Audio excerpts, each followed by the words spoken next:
Welcome to Book Banter with me, your host, Dianne Burckhardt. I hope you will join me every Wednesday as we explore all things to do with, well, books. Let's get on with our show today. Hello, my happy people, and welcome to our holiday hiatus episodes. These are the special episodes that are being broadcast between our third and fourth podcast season.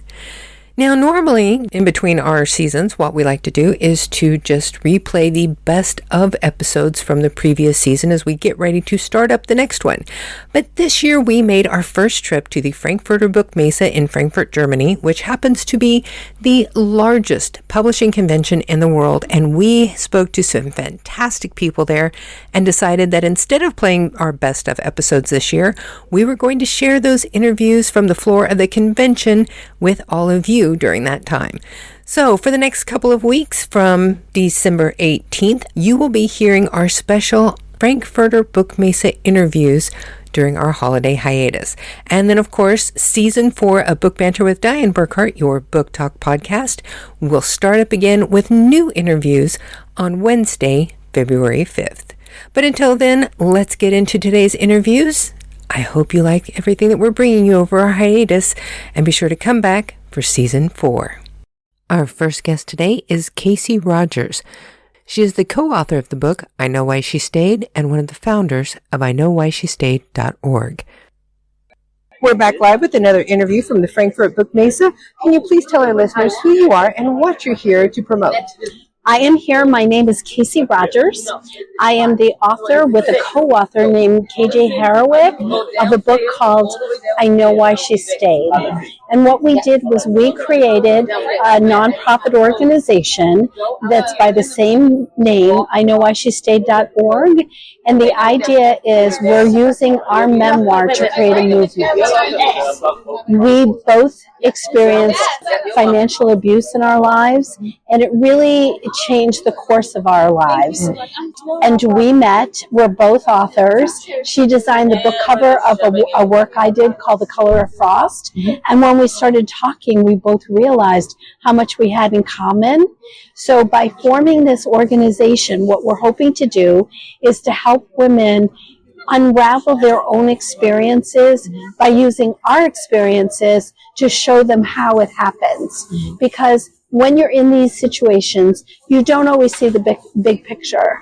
Sometimes it happens one event at a time, and then you find out, I can't get out. I don't know how I'm going to leave with kids, a dog, 3 cats, no money. How do I extricate myself from this situation? And especially when you've been verbally abused or emotionally abused, you don't have the self-esteem.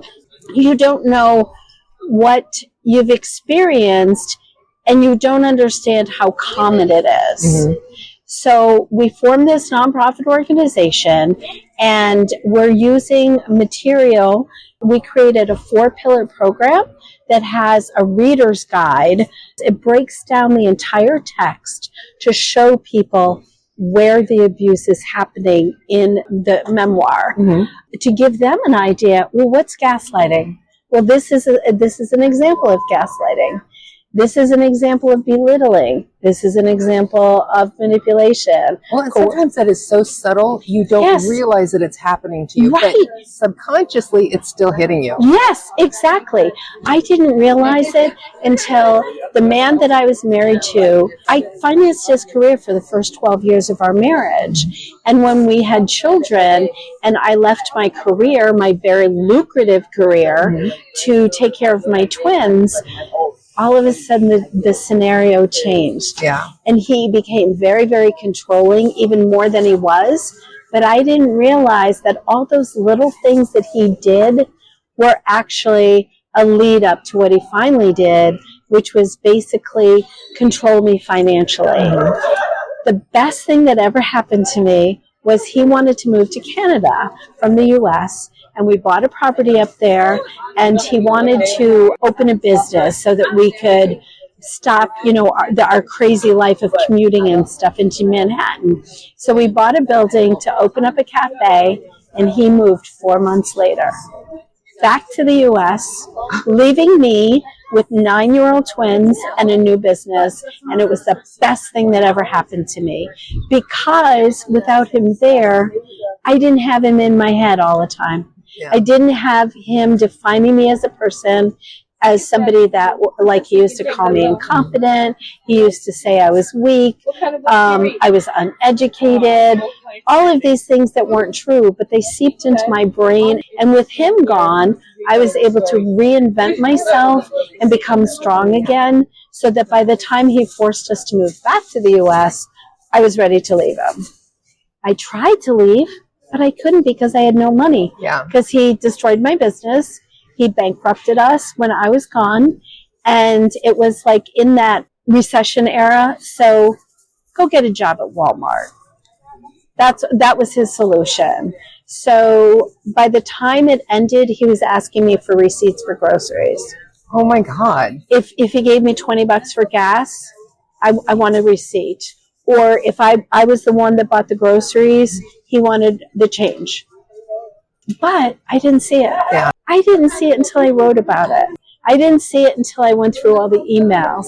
I didn't see it until I went through my journals, and I saw how unhappy I was and how manipulative he was and the things that he used to do.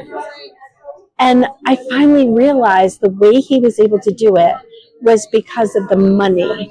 Like, at one point when I moved back from Canada, he wouldn't give me a cell phone. He wouldn't get a landline for the house. We had 2 children, and we had the internet because he needed the internet. So I scraped through cushion seats, the car, the closets, and I came up with $50 to buy something called a Magic Jack so that I could make phone calls over the internet. Yeah. And that's when I was reading that part of my journal that I realized that I was financially abused. That we were in the middle of trying to find our dog who had gotten lost up in Canada, and I had no access. I had no access because isolation. That was his power. Yeah. He could isolate me. So what we do, if I may, I just want to show you this because this is really cool. All our material is on a secret device. Nice. A little USB inside your pen. Yes, exactly. And it has the audiobook, an ebook, but more importantly, it has the reader's guide that breaks down the abuse, and a 4-pillar program that uses writing for women to be able to heal, for women to be able to reframe the narrative of their experiences so they can say, you know, I'm not that person he said I was. I'm much more, you know, talented, creative.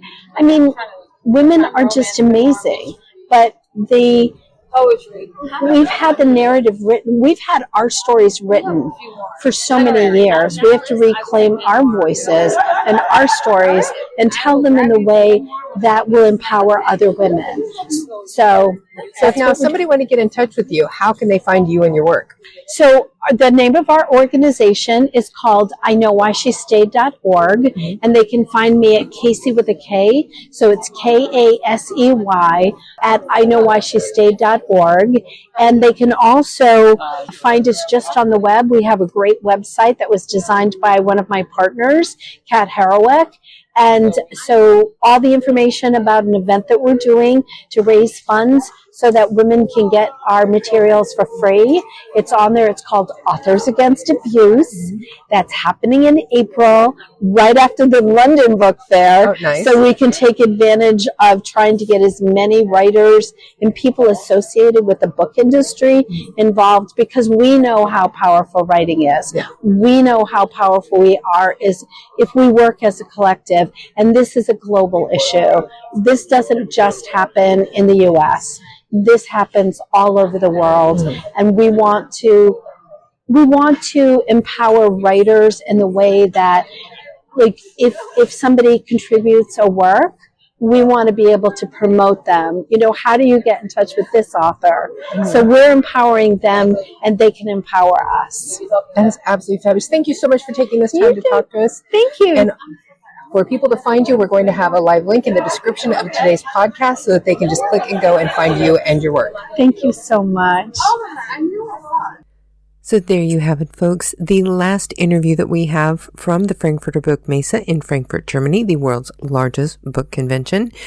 And next week, we're going to have a very special best of episode for you. It is Teresa Payton, the author of Manipulated, Inside the Cyber War to Hijack Elections and Distort the Truth. She was the first female CIO in the White House and is one of the founders of Fortalice Solutions, a cybersecurity firm she founded in 2014. But for right now, let's hear the wrap-up that Pedro and I recorded at the end of our first experience with the Frankfurter Buchmesse and hear just what we thought about it. So here we are back at the Frankfurter Buchmesse, and I'm sitting here with our CTO and our IT reporter, Pedro Burckhardt, who also happens to be the executive producer of Book Banter with Dianne Burckhardt podcast, and the lucky bastard who is my husband. Thank you for the lucky podcast. So what has it been like for you coming to your first Frankfurt Buchmesse? So it was amazing how ignorant I was about the world of books, but I learned a lot. First of all, there are some countries that are very advancing in the usage of artificial intelligence for books, like Korea and Japan, and Germany. When I talk with people of those countries, I will think those guys, those publishing houses are very advanced in that. But the other countries, they have not even started to think about that. Although they're interested, but they don't have enough background of that. I hope I get their attention so we can work together with it. Now, we had you focusing on all of the interviews that were for the ones that were heavily based in information technology. Which one was your most impressive interview? Who really surprised you? The German guy. What did he have to say? He has his own trained LLP, his trained AI for his content. Even the industry doesn't have that. He has that already, working since 2 years. He has a very interesting website. We planned for 5 minutes, we talked about 30 minutes about that. Well, considering your credentials, if there's anybody who needed some information on how to get started in information technology, I think you are the right person for them to talk to. Yeah, we'll see how that goes. So now, what was the thing that you would like to see here at the Frankfurt Buchmesse that you didn't find? It may be here, but you didn't find it. What do you think that needs to be addressed as far as technology goes? An authority of the country, like a publishing association or something like that, that tells me, yes, we are here and we work with our associates to keep the artificial intelligence oriented to the industry under certain regulations. It looks like there's no regulations for this. I have tried to interview certain authorities and either the guys don't want to talk about that, or maybe they don't have any official statement about that, about the topic itself. So what did you have the most fun with? Talking with people, in general. I'm a good talker, make them laugh. Well, and plus I loved how you've been pushing my books with people.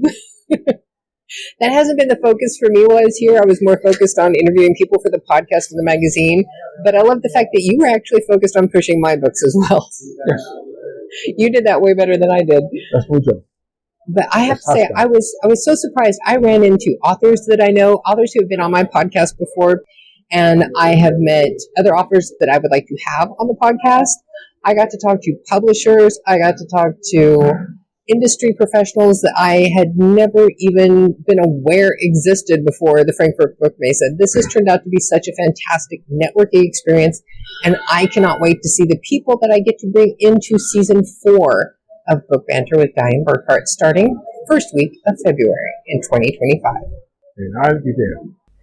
So there you have it, folks. Some great interviews on the floor of the Frankfurter Buchmesse, the world's largest publishing convention in the world, from Frankfurt, Germany. If you're interested in this, please check out their own website. You can find the description in the bottom of today's podcast. And there's also links to the people that we have talked to today. And in every episode, we'll make sure that you have live links so that you can go find out more about these interesting people that we got to meet in person. So now until next week, We hope you all have a wonderful holiday season, and we look forward to hearing from you again in season 4. So you know what time it is, folks. It's time for you all to go forth and be really happy that season 4 is coming soon.